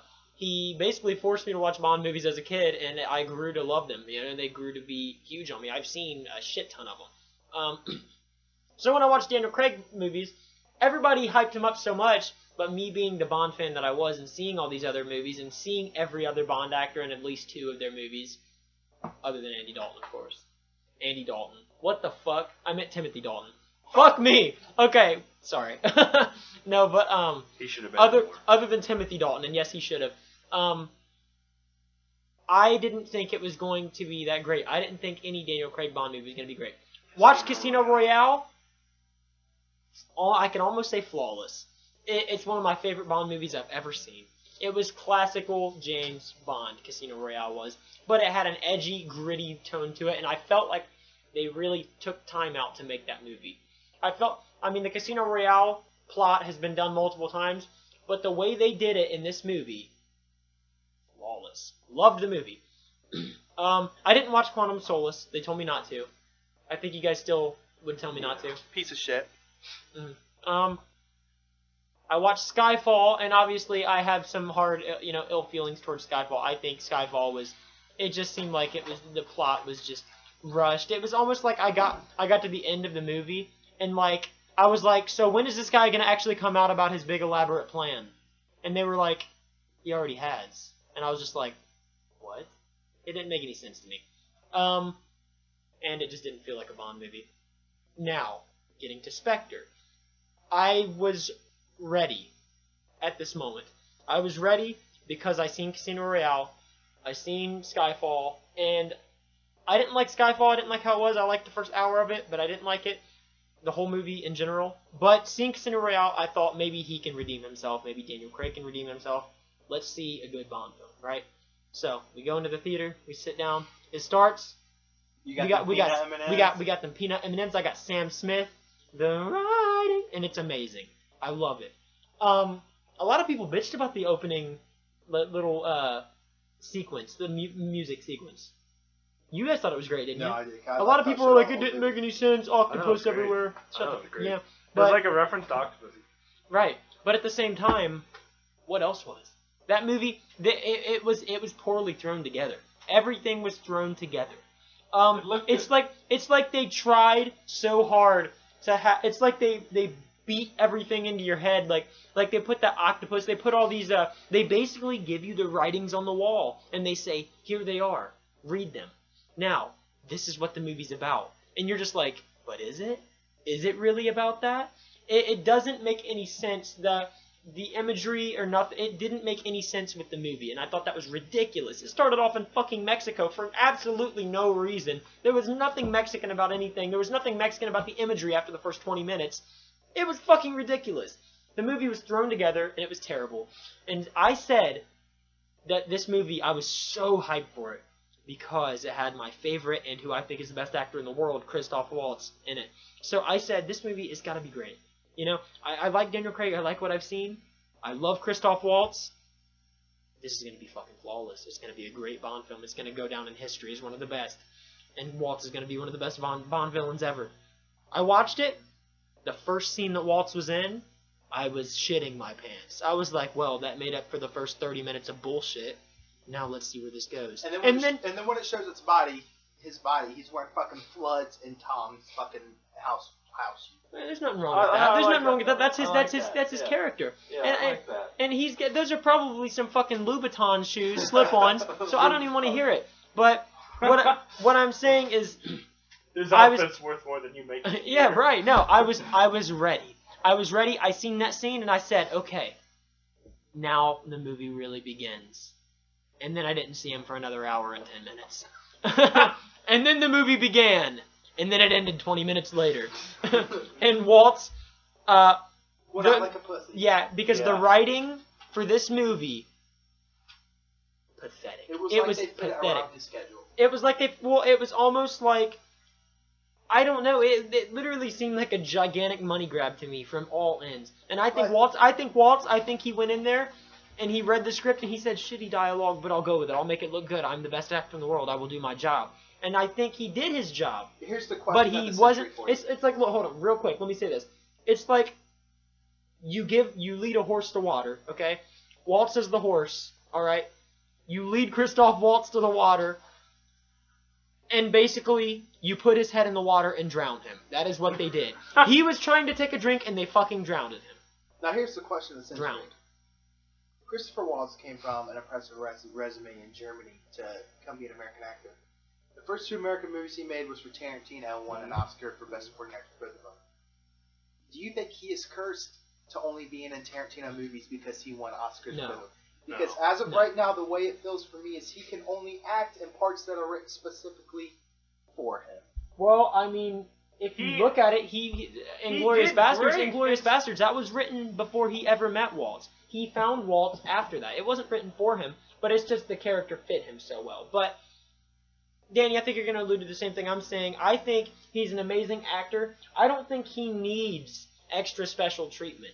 I just think he needed money, and he wanted to be a Bond villain. But then when he realized, when he looked at the script and he seen it for what it was, I think he realized it was a mistake, but I think he'll go with it. And if they make him in the next movie, I think he will definitely redeem himself and the entire fucking cast because he's better than all of them combined. My issue isn't with Christoph Waltz, Inspector, and his acting. His Writing. acting's phenomenal. It's the writing and the fact that he's literally in the movie for 40 minutes. And they didn't even write his character that bad.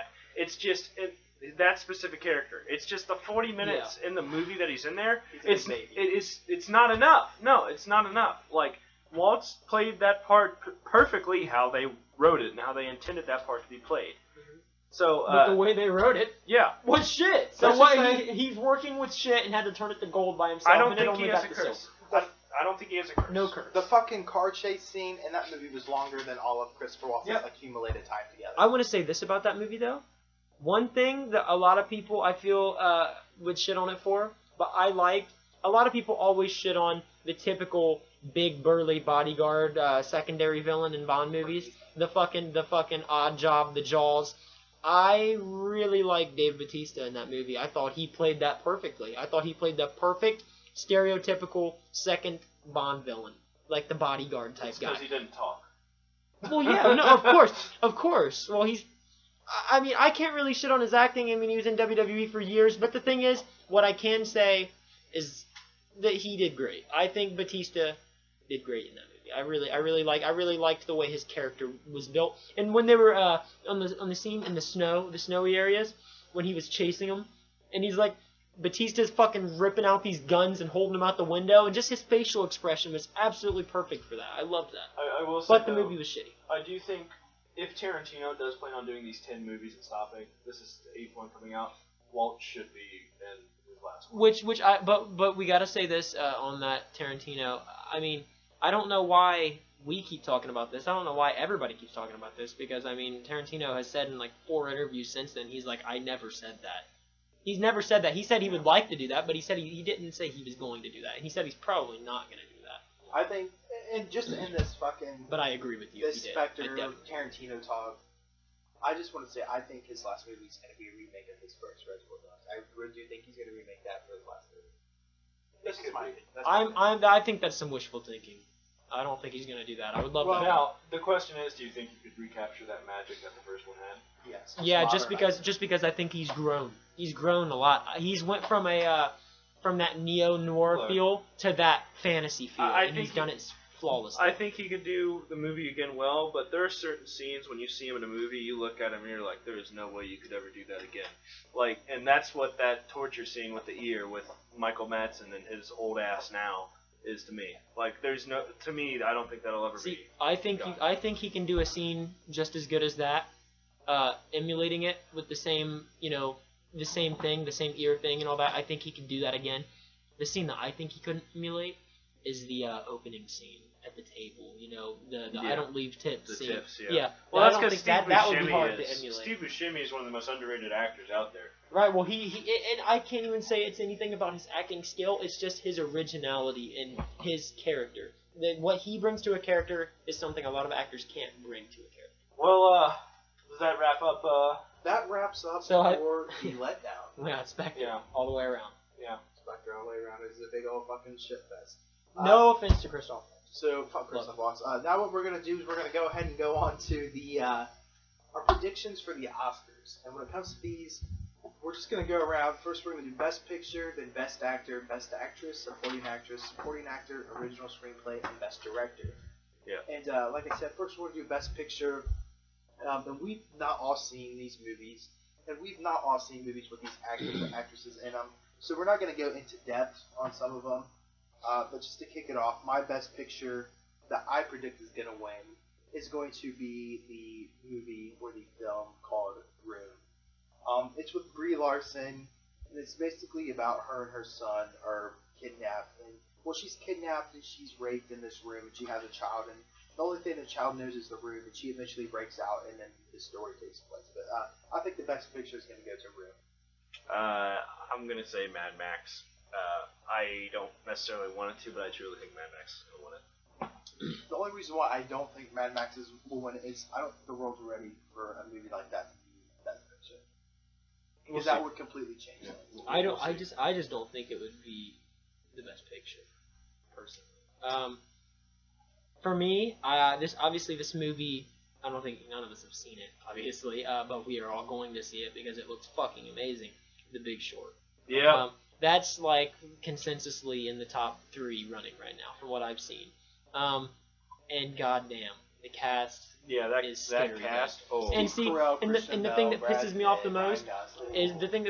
most is Christian Bale keeps getting all these nominations and shit. Well, no, I'm saying for this movie. Oh yeah. Yeah. No, Christian Bale is a phenomenal actor, but I think his name power is overriding these other 3 actors that are just as good, if not better than him. We're probably going to go Christmas Day. You know, I will say Steve Carell's a better actor than Christian Bale. I think Christian Bale's a better actor than Steve Carell if we're talking in a dramatic standpoint. But I haven't seen Foxcatcher. Yeah. But from what I have seen of him in a dramatic role, he's great. But honestly, my favorite actor in the world other than Christoph Waltz is in this movie. So I don't know. I'm torn right now. He's the narrator. Is he? Yeah. So we're Well, he's got a narrator voice, don't he? Yeah. I love his So voice. we're talking about Best Picture, right? Yeah. What do you think it's going to be? Big Short.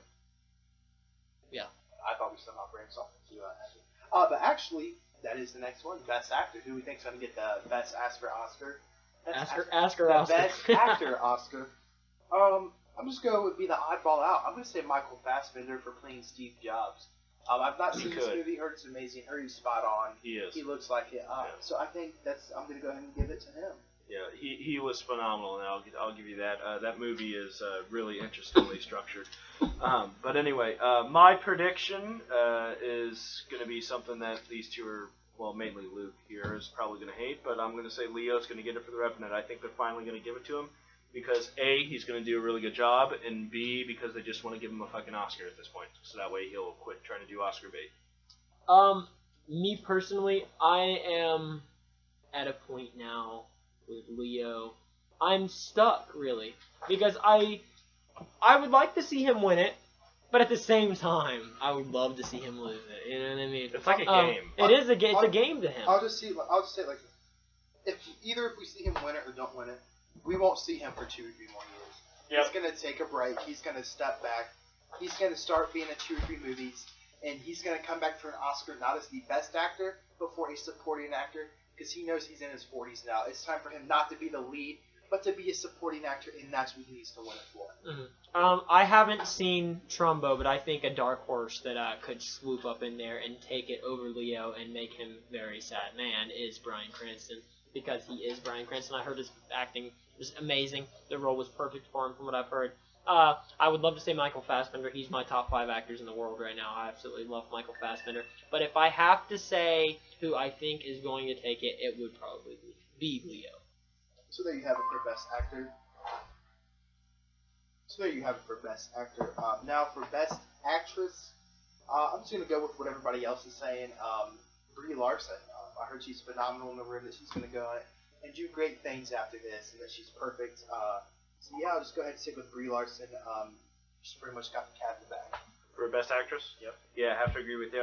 Definitely Brie Larson. There's a movie, if none of you have seen it, you have a Netflix account, it's called Short Term 12. I swear by this movie. You can ask these two. I never shut up about it. It's one of my favorite movies in the most recent years. It's just a really good emotional impact, and Brie Larson in it is stunning. She's got that, like, iconic actress look to her, and she has the skills to back it up. And she has the ass to back it up. Don't act like you weren't looking. Well, I mean, you know, she's a very attractive woman. If you get what I did there. Yeah. All right, but yeah, that's my prediction. Speaking of the Fappening, one of these women from the Fappening are on here, and I really don't want to see her win it, and that's Jennifer Lawrence. I really don't want to see her win it. I love her, but I hate her at the same Here's time. the thing with J-Law. She had she's done movies where I've been like, yeah, she's really good, but she got stuck in all these franchise David O. Russell. movies. David O. Russell. Yeah. She got stuck in these franchise films, like Hunger Games. She's in X-Men too, which She's out of that after this one. I'm worried she's gonna keep getting stuck in these franchise films when she has the potential to be like She's stuck. Brie Larson. She's stuck in herself. This is what she said about X-Men. They asked her, "Are you going to come back after Apocalypse?" She said, "Well, my contract is done, but if they will give me $20 million per movie, I'll be back." Why? She's a side character. Yep. No, she's not. Yep, no, she won't come back. Yeah, that's stupid. I'm gonna have to say I haven't seen The Room. Have you seen The Room, Danny? No, It's called it's called Room. Room. My bad. We were gonna go see it at the Neon, but plans fell out. If I don't get to see it, what I am gonna do is buy it on Blu-ray just because of the ratings and all that. And Brie Larson, like I said, she is on my very big watch list right now. Basically, Danny's going to buy it for the Jackie. With Oh yeah, totally. I would Brie Larson. If you're listening to this, I would marry you. I would marry you first. No, I would marry you more. I would have babies with you. But yeah. Okay. I have not. See, I want to say Brie Larson. God damn it. That's for. Sorry, you're gonna say J Lo? No, I want to. Sorry, I want to say Brie Larson because I trust you guys. Obviously, you guys know what to look for here. And I'm. What else has she been in? Because I feel like I've seen her. She's 21 Jump Street. 21 Jump Street. And that was You her. remember Okay. the girl Jonah Hill had a crush on? Oh yeah, that's it's her. Yeah, Yeah. but don't base her. No, acting I'm on- not. But she definitely has that look. Yeah. To be the actress, you know. Yeah. But I'm gonna go with a shot in the dark here. I don't really think it's a shot in the dark because she's a top candidate in there. No, I can't pronounce her first name. Saoirse Ronan or whatever. Saoirse, whatever. For the movie Brooklyn. I haven't seen it. I barely heard of the movie. But I am basing this all on website. No. What? She was in Lost River, the Ryan Gosling movie. Who was she? She was the fucking main actress in that movie. The girl? Yeah, the girl. Oh shit. And she's an amazing actress. Yeah, she she's really. great, yeah. I mean, I have a love-hate thing with that movie. I think it's one of the worst movies ever, but for some reason I'm upset. No, not ever. You know what I'm saying? Yeah. It's one of the biggest letdowns. Yeah. Well, it didn't really let me down because I didn't expect that much of Gosling's it. still trying to figure out Yeah, what he wants to do. But what I'm saying here is that movie is not. It's a bad movie. But I will never stop going back to it because it's a great movie at the same time, and she is phenomenal. She's absolutely phenomenal. She's Doctor such Who up in there. she has that. Oh my God! See, you guys said Brie Larson has that old school actress vibe.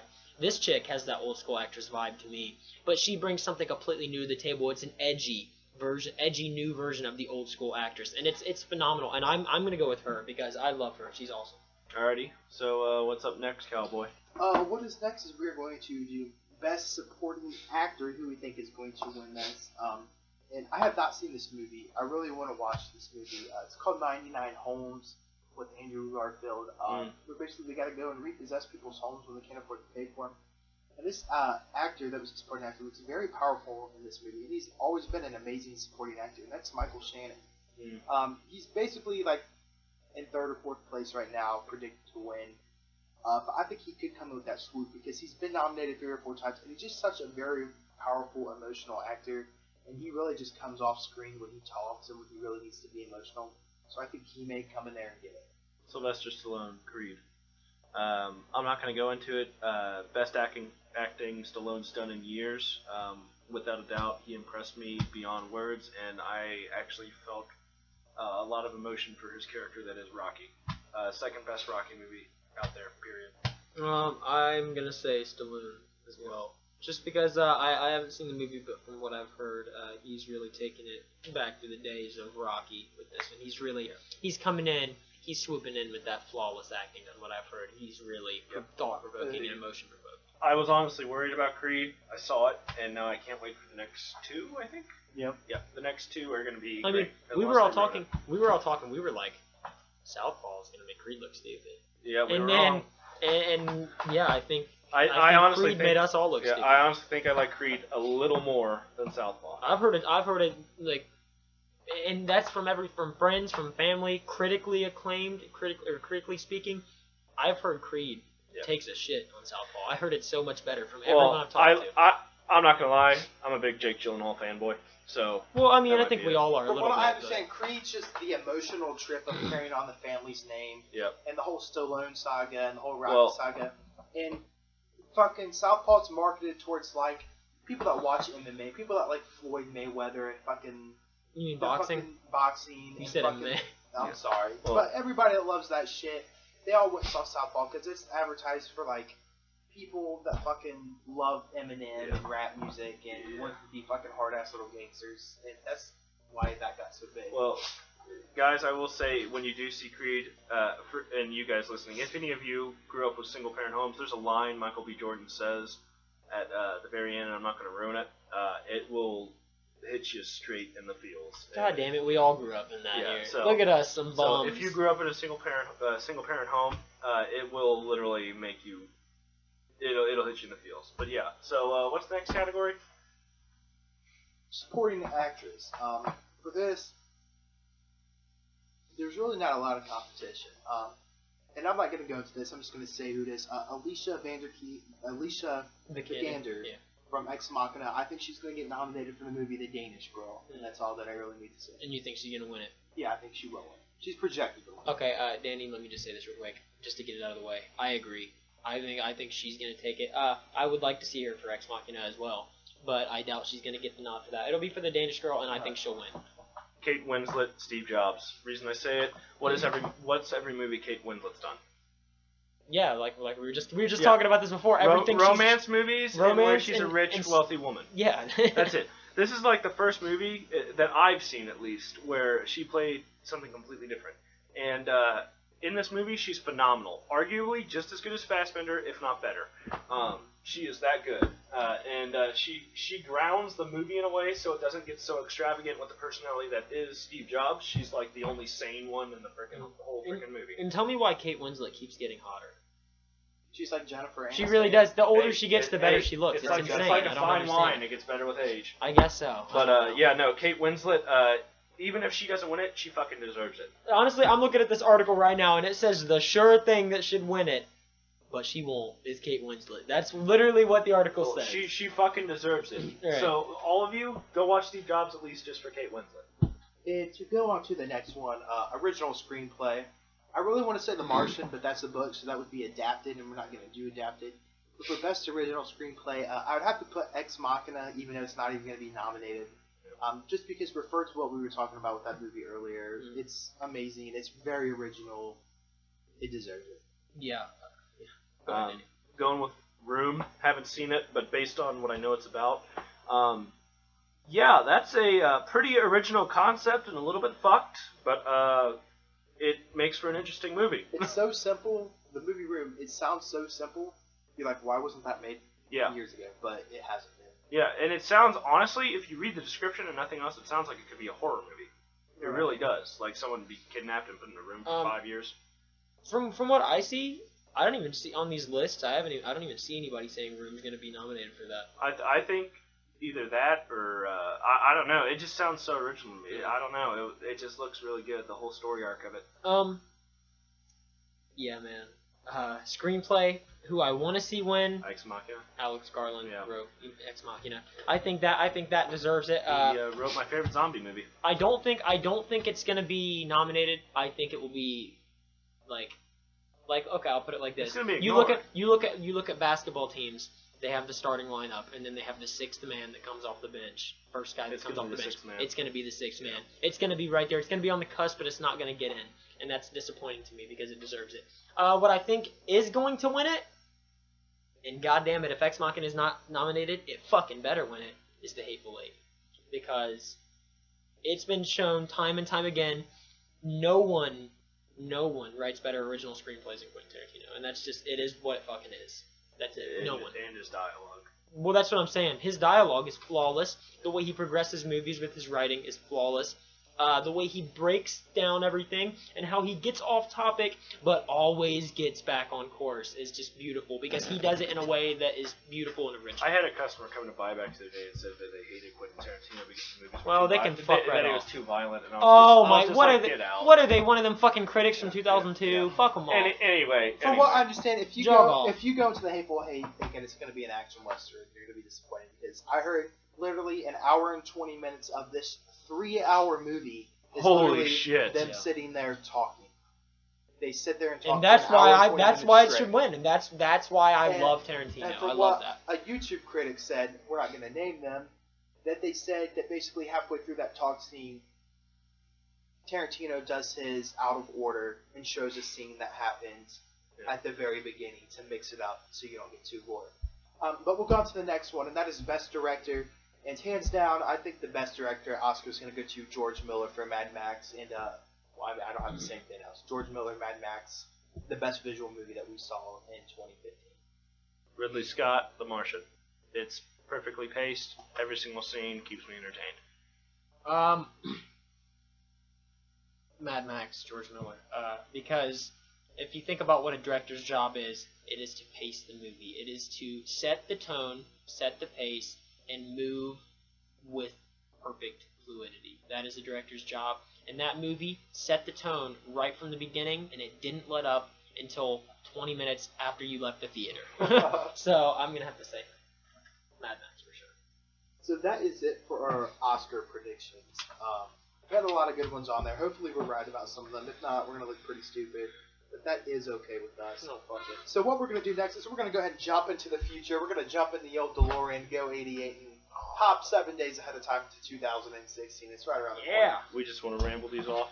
We're going to go around the fucking table here, and we're each going to start off with our number 5, and we're going to each give a movie one at a time that we are most anticipating in 2016. This is going to be fun. And I'll go ahead and start off. My number 5 movie I'm looking forward to in 2016, is the remake of the classic Magnificent Seven. This movie has Chris Pratt, Ethan Hawke, and the return of Denzel Washington. That's just 3 of the Magnificent Seven. This movie is about these Western fucking cowboys that come together, and they help this poor town fight away fucking savages I and know that robbers. movie. I've seen that. It's one of the most iconic It's- Western yeah. movies. It came out in 1960, so this movie's gonna be 56 years later. It's due for a remake. This movie was great back then. It withstood the test of time, and I can't wait to see what they do in this one, because it's got Chris Pratt. There's gonna be a little fucking comedy in there. It's got Denzel. There's gonna be a little fucking, thugging Denzel. in there, and it's got Ethan Hawke. It's Ethan fucking Hawke. You gotta love the guy. But for me, number 5 is definitely the Magnificent Seven. Number 5 for me is actually Coen's brother movie, because I am a Dick Rider of the Coen brothers. Oh God, here we go. Here we go, George. Yeah. I don't know if you guys have heard of this movie. It's strange. It's got George Clooney in it. But it's like a weird musical drama thing. And normally I'm not big on musicals, but I don't know how much of a musical it's going to be. It's called Hail Caesar. Have you heard about this? I haven't. Go ahead. It's a Coen Brothers movie. It takes place in the 50s, and it's about this. My understanding, it's about this guy who is trying to control all these actors while they're trying to make some sort of production. So, in a way, similar to Birdman in a way. But yeah, that's my number 5. You might just slide that up in my list. There's so many good movies for 16. Yeah, so many. I'm a big Coen Brothers fan. I love No Country. I love Big Lebowski, Fargo. I love talking like a Minnesotan. With some Tim Hortons. But yeah, I love the Coen Brothers. Jesus Christ. So, yeah. Why don't you go get your Blackhawks jersey? Oh, I Robert De will. Niro? Yeah, in case y'all don't know, I'm a big Blackhawks fan. All right, Dad. Go Well, we'll Chicago. save that for another day Okay. when we have our NHL Yeah. pod. No, I'm kidding. That'll happen. Okay, you. Yeah. You, George. My number 5. There's so many good choices. I'm It sitting took here. us like 30 I'm minutes looking to at this list, and it's just absolutely fantastic. And speaking of Fantastic Four. No, I'm kidding. Fantastic Beasts and Where to Find Them is going to be my number 5, and that's sliding in there for me, because I have never seen any of the Harry Potter movies until like 3 weeks ago. So maybe I'm just ego tripping right now. Maybe I'm just on the dick of Harry Potter right now. I don't know, but man, I'm happy about I'm happy about that. I'm happy to see where that goes. I'm happy to see what they do with that and what kind of connection they make, if any at all. And if they don't, then it's okay. You know what I mean? It still looks super interesting. So, Fantastic Beasts and Where to Find Them is my number 5 for 16. Now, my number 4 for 2016 is a movie a lot of people have not heard of. I have known about it for about 6 months. And it's called The Free State of Jones. And it's starring Matthew McConaughey. And this is his first thing coming off of his hype of True Detective, Dallas Buyers Club, and Interstellar. Not in that order. But it's about this this poor farmer that ends up being a lieutenant for the Confederate Army to fight the Yankees. And when you have Matthew McConaughey's Texan fucking 5 o'clock shadow, poor man's beard with a musket and a fucking Dixie flag in his hand, that is going to be a good ass movie. Mm-hmm. We haven't seen a trailer for it. We've only seen 3 pictures, but I think that's honestly going to be probably one of the best 3 movies of 2015. See that? May even of 2016, and it may even get him another Oscar nomination. But definitely The Free State of Jones. I got that as like my 6th or 7th. That's like I said, another like on the cusp, Right. 6-man right off the bench. You know, but there's so many good movies I can't put it in my top 5. But that was definitely I definitely thought about it. Danny, what would your number 4 movie be? My number 4 is The Revenant. Technically, that is 2016. Is it? Correct. Is it what? It comes out December 25th. Oh, okay, We're well, going yeah. after Christmas because we don't get those movies. Well, yet. damn. See, I don't.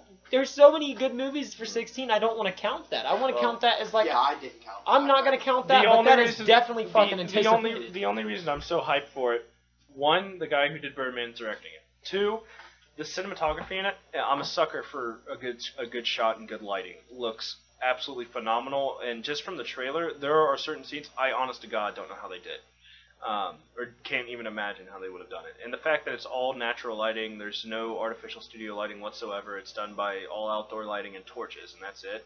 And it looks that good in the trailers. If it's that good in the movie, it's gonna blow me away. It looks like compelling characters, a compelling story, which is based on an actual myth in American culture.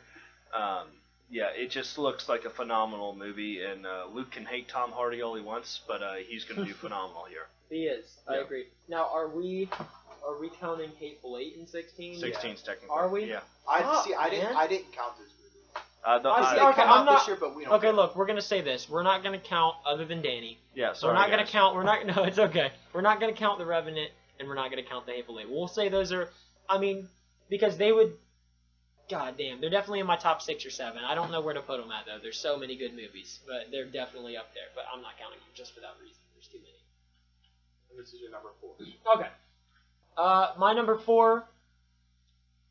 I'm gonna say my number 1. Am I?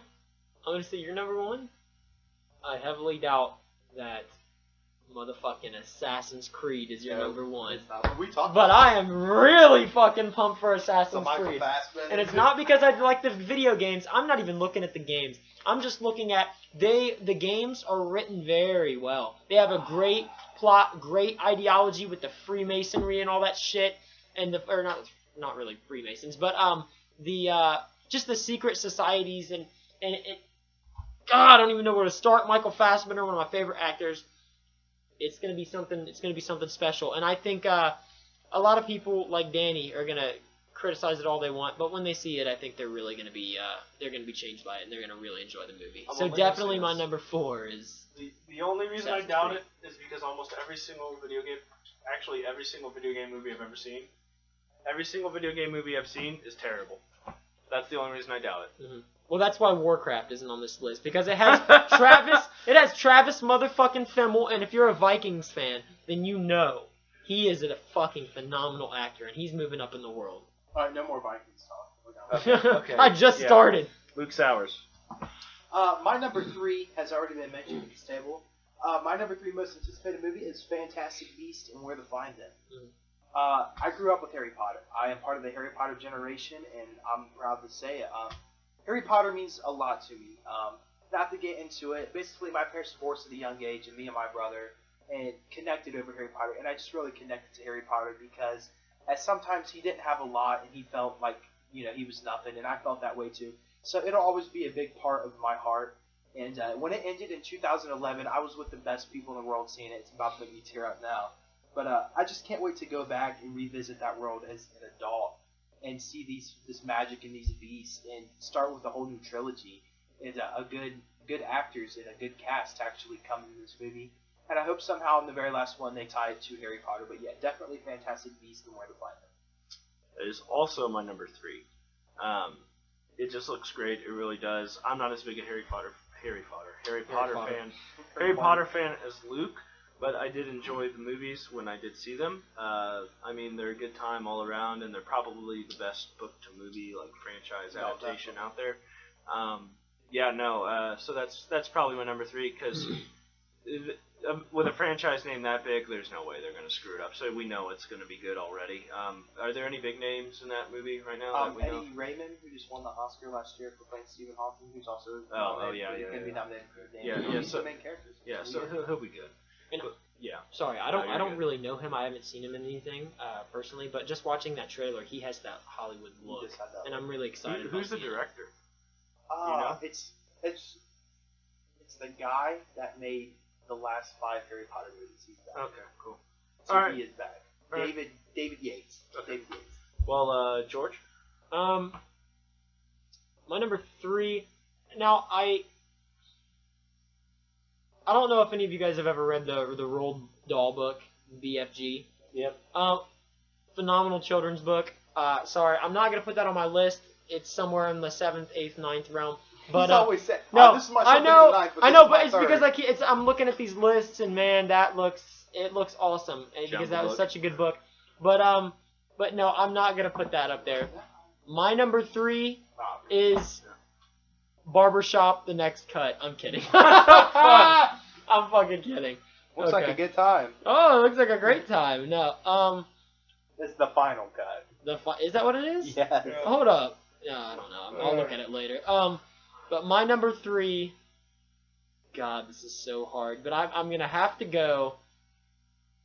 Batman vs Superman: Dawn of Justice. They already told the whole fucking story. They We did. didn't put any superhero movies on us. Oh, you didn't? No, No, because they put that the wasn't fucking the rule, but we yeah. were just like, fuck it. This You ain't guys gonna are make fucked the cut. up, dude. I got like 2 of them on here. Dude, Batman. I already know the whole plot line of Batman No, vs Superman. but I mean, believe me, the two that are on here are definitely DC movies. I would never put a Marvel movie on my list. I know. but I don't know why the fuck you guys didn't put that because I know for a fact you're looking forward to these movies more than anybody at this fucking table, Luke. So don't pretend like they're not anticipated by you just because they're superhero movies. You got to put them on a list below because no, fuck you.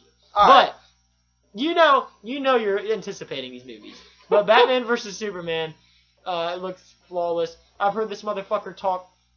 Oh my God! Give leaps and bounds and fucking gigantic, massive praises of Ben Affleck for the last for the last 3 months. The day they announced him, I got on Facebook and made a big status, basically saying if you deny Ben Affleck will be the best Batman, and I grew up with Christian Bale, you are fucking stupid and you have no idea how to judge a movie. And the day that movie comes out and people's like, Jesus Christ, he's the best Batman, I will have that already screenshotted to post on Facebook and be like, fuck you, you fucking idiot. Yeah, it doesn't sound like you're anticipating it that much. I'm sorry. That's a fucking cop out. All right, and my number two most anticipated movie of 2016. I'm gonna drop the mic here. Rogue One, A Star Wars Story. This movie has Felicity Jones, Donnie Yen. It's got the motherfucker that played the butler, Forrest Whitaker. That's an all-star cast. That's fucking the Whitaker's movie. in it? Yeah, that movie is basically they go out and this is supposed to branch Revenge of the Sith and A New Hope. This is about all the attempts from the rebels to get the plans of the Death Star. It's the prequel to the original Star Wars movie. What more could you ask for? This is gonna come out 6 months before Episode 7. This is going to come out a year after Episode 7 and 6 months before Episode 8. So it's really going to be like, a teaser for what we have coming in Episode 8. But if it's done right, it'll be just as good as Episode 7, even though it is a spinoff. But I'm really looking forward to this movie. It's going to be a great time. My number 2 is actually The Conjuring 2. I'm a sucker for a good horror movie, as I can tell. Yeah, that's right. You're a sucker for a decent horror movie. And by the way, Danny's favorite horror movie is actually Ouija. Shut the fuck up. Don't even. No. That's a whole. I could do a 3-hour podcast on why Ouija is everything wrong that's wrong with the horror industry. But yeah, no, The Conjuring 1 was great. James Wan, I'm really hoping becomes the new John Carpenter with horror movies. Conjuring 1 was actually relatively scary and disturbing at times and creepy. In general, it had great atmosphere. That was the big thing I loved about it. And I'm really excited for 2, seeing that the original cast is back and Wan's doing it again. It just looks really, really good. So for all you horror nuts out there, definitely check out The Conjuring 2. It's going to be phenomenal. If it's a letdown, I'll riot. I know, I'll be there opening night. Yep, same here. My number 2, this is a tough one, because I'm literally stuck between 2 films. But my number 2, I'm going to have to say... But it's a close 6. What are you fucking saying? It's the bench warmer. Hey, Luke, is your heat out? Because he just, dropped his mixtape on you earlier and it was fire. Okay. I did. It was fire. No. Rogue One. Star Wars story. The cast, it's the way that these Star Wars movies are casting their actors. Perfect. Keep fucking doing it. It's absolutely perfect. Everybody they've casted for these movies are perfect. I'm really excited about the cast. I'm really excited about that plot. Because literally, you're taking this, you're doing this. You're doing something with Star Wars that hasn't been done until The Force Awakens, which is making it, like Danny said, a movie. Yep. Instead of a cinematic experience, it's a movie. With a plot. That'll be answered in one movie. Exactly. And the fact that you're taking the Star Wars universe and making a movie branched off of Star Wars, off of the actual Luke Skywalker shit. Oh, fuck. Let me just tell you the ending. That's going to be flawless. Let me just tell you the ending to Rogue One. Okay, we know Princess Leia in the beginning of New Hope puts the Death Star planes in R2. The fucking ending is going to be a character handing those planes to a young Princess Leia to put into R2. There's the ending. Yeah, probably. I think we both thought that, probably. Yeah. But I'm just so excited about it still yet. I love it. I hope that obviously since it's Rogue One, they're gonna be flying around in their X-wings. There's nothing like a good old fucking X-wing dogfight. There's nothing, and we didn't get to see enough of that from old fucking Poe in the new movie, and I wish we would have. But we're definitely gonna get our fill with this one. And I'm definitely looking forward to that. Rogue One is my number 2. And on to our number 1s. As I say this, I'm gonna hold this list up to George's face. No, you better. Suicide Squad by David Ayer. Okay. This motherfucker just came straight off the... out? No. I didn't cross out anything. There's the list, buddy. This motherfucker, David Ayer, amazing director. I mean, he makes his people on sets of movies have fist fights. Nevertheless, he's coming straight off of the Fury hype, which came out in November of 2014. So, basically, what we know of David Ayer is he made End of Watch, Fury, and that's all I really need to say. He's an amazing director. He knows what he's doing. He's got the fucking shit under control. This movie is going to be the first time that we ever experience the villains of the Batman or Gotham or DC universe all together, and it's going to be perfect. This movie was casted like a Star Wars movie. You have Margot Robbie, boom, Will Smith, bam, Jared motherfucking Leto, bing, who I called would be better than Heath Ledger the day he was announced. You have Jai Courtney, who plays an Australian, who is an Australian. And then you have a couple other randoms. But that, just look at the basis for this movie. They get together the Suicide Squad to go out and do evil fucking tasks for the government. And that's all that you really need to be said about this DC masterpiece. This movie comes out August 7th, and I've watched the trailer probably 15 times, and I can't wait to see it. It's going to be absolutely amazing. Danny's breathing heavily over here into the mic, so you probably can't hear. Sorry, I was masturbating.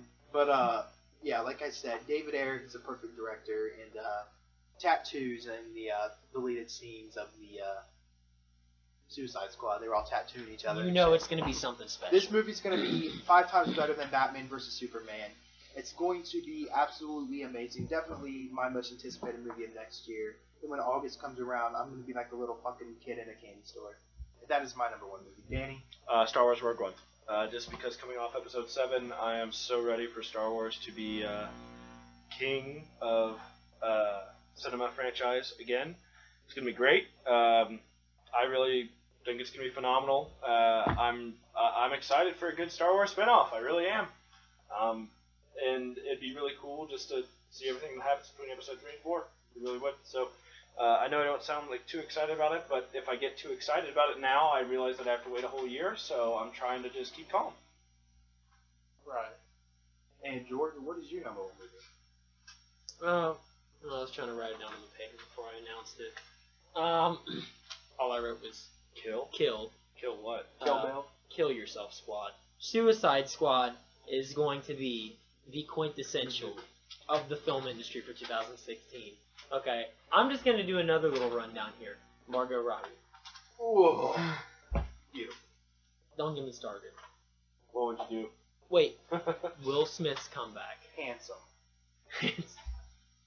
Jared Leto. And I think Eyebrows. I don't want to say it, but like I said, people, I'm ready to see something new with the Joker. I'm not going to sit here and say, oh, I really don't think you could compare their Joker characters, but I think Jared Leto is going to be a fucking phenomenal and Joker. to know we're going to have him for the next 5, 6, 7 years. Oh, it's so exciting. Exactly, so exciting for me. Maybe he'll have his band feature on the soundtrack. Right, no, fuck, I hope not.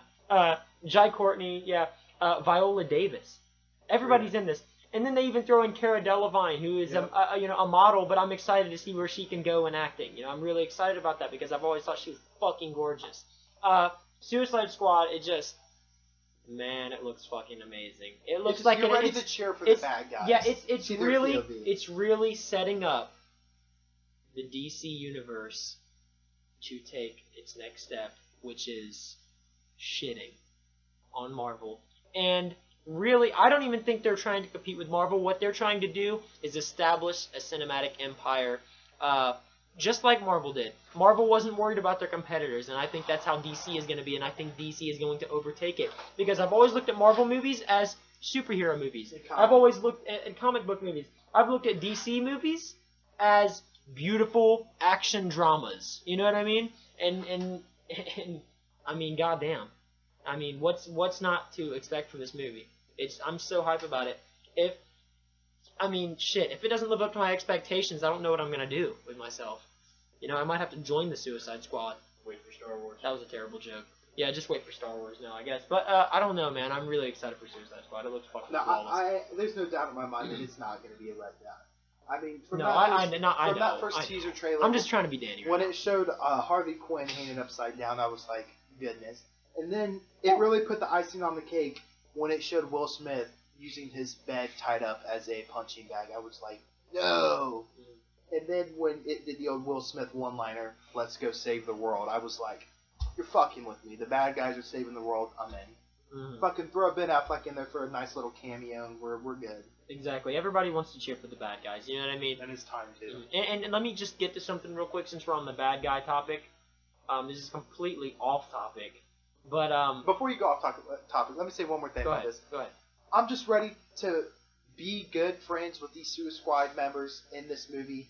And when they go to a Batman movie, Suicide Squad, and when they go to a Batman movie, cheer for them and not Batman. Right. Like, you want to be like, fuck, I want Batman to win, but I want Harley Quinn and Deadshot to win. And that's what movies are about, evoking emotions. Fuck! Evoking emotions. You're stuck in between. Yeah, you know what I mean? Can't they just be friends?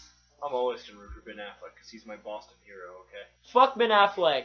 Fuck him, okay? Boston's had many moments in their city's history. George, say what you want to say because this is going on. Yeah, no, well, fuck it. I'll go on forever. What I'm saying, like I said, with Suicide Squad, the villains. You know what I mean? You're excited to cheer for the villains. And that goes back to, like I was about to say, you've always cheered for the Empire in Star Wars. Deep down, you've always loved Darth Vader. Everyone does. You've always loved the dark side. Let's just fucking, real quick, have a small conversation about how you're not cheering for the bad guys in this new Star Wars movie. They made you fucking hate them.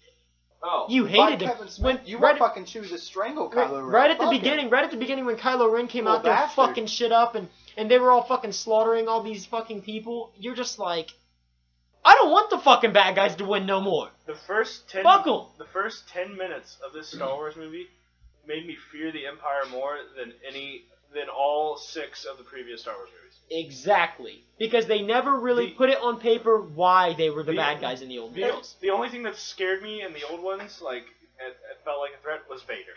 Exactly. And look at this. Exactly. It just showed them gunning down innocent people, Yeah, which vicious. which happens in America. Innocent people being gunned down. How did JJ convince Disney to let them have that in their movie that they put their name on? That right there is fucking crazy if you think about it. Yeah, it is. They let them have a movie that they endorse shooting people, But innocent they people. wouldn't let Han and Leia kiss. Oh, I'm sure they would have let No. them kiss. I think that too. But I think that was just them showing that that they was love them. each other No, more see than the it thing would've that's showed. that's what Han and Leia is. That's their their thing. connection, and that's why it was Like so when he perfect. says, "I love you," she No, says, "I love when you." he He's said like, "I know." when she said, I can't remember what it was that they said together in this new movie. She said something like, "I'll never stop chasing you" or something like that. I don't remember what it was, but it was I always so hated Han. it when you It was leave. so Han and Leia. It was that fucking turbulent. You know what I mean? Fuck you, no fuck you relationship, and it was perfect, and I loved it, and I shed a fucking tear. Well, is that it for today, boys? I don't know. We can keep rambling on for hours. Yeah, I know, but can our good old viewers here keep listening to us? I don't know, can they? But you guys just have to stay subscribed because we're gonna try and do 2 or 3 of these a week. We love doing it, and as long as we get positive feedback and you guys like it, we're definitely gonna do it. We have tons of little quirky subjects, movie subjects, actor, actresses subjects, real life, TV show, and just different movies, theme shit in our minds that we're gonna do. And we're all constantly thinking about what to do to our channel and this podcast. So just let us know any suggestions that you may have. Do you guys have any last comments you'd like to make? Go see the new Star Wars. Buy it. It's amazing. Yeah, go see Star Wars. Get ready for the Oscars. Write down our predictions on paper and make fun of us when we're wrong. Get ready for 2016 because it's going to be a fucking ride. Let us know what you want to see in 2016 because we always want to know what you guys care about. Because that's what means most to us. What you guys want and what you guys like to hear. And tell us your top 3 to 5 movies of 2015. Just write them down in the comments. We will definitely comment back and either agree, disagree, or argue with you about what you choose. But yeah, thank you guys for listening to the Vulgar Critics podcast. And once again, I am Luke. I'm Danny. And I am George Lucas. See what you did there. We hope you guys have a great holiday week and weekend. We are out. Have a fucking amazing New Year. You did.